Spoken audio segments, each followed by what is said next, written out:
In the wake of last November's election, some Democrats in the legislature are trying to chip away at Proposition 13.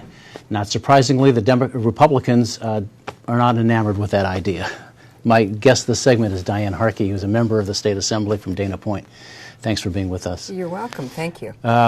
Chipping away at Proposition 13 is like old news, but it's never gotten anywhere. And do you think this year, because of the two-thirds majority that Democrats enjoy, that might be the year that changes? I would think not, but it's always the constant threat. Since I've been up here, we've heard about it, and long before, ever since Prop 13 got passed, we're trying to figure out ways to get around it.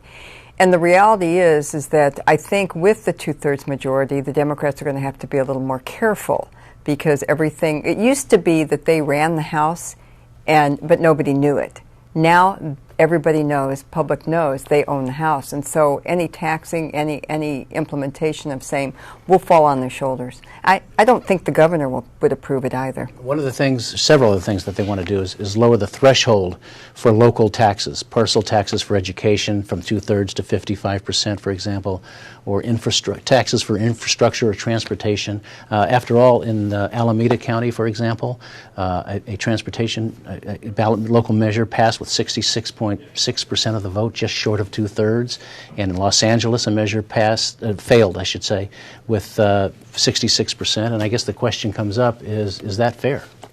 It's not fair, but will it happen? Now, that's something I could see happening, so I think people are going to have to be very, very careful. The problem that we have in most of Southern California and a lot of the newer parts of Northern California is we're already taxing ourselves for those items. We have Mello-Roos bonds. We have homeowners associations to take care of our roads.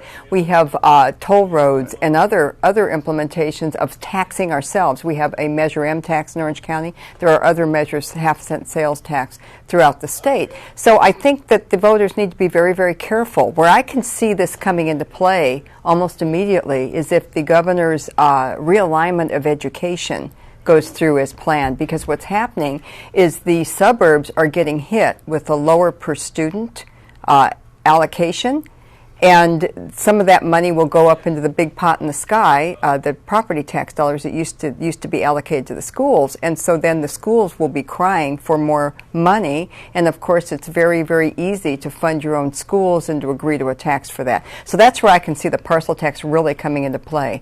But I think that there's going to be a lot of discussion over this, because lowering the minimum funding level for students or changing that allocation of formula has ramifications in Democrat districts and suburbs as well. It does. I think the plan is not to lower the amount of money. I mean, the suburban schools would still get their money. It's just that more money would go into districts where they have many more non-English speakers, for example, or poorer districts. Well, that's for right now. But if the funding if we ever got in a bind again, the funding would drop on all, because the minimum funding level per student is what we now meet in our suburban schools with our property tax dollars. And if you lower the minimum funding level, regardless of whether you're giving us a little money for two of the extra categoricals, we may come up to what we have currently for this year. But if the funding level drops again, based on the allocation or the general fund allocation, we're all in trouble and our funding drops. So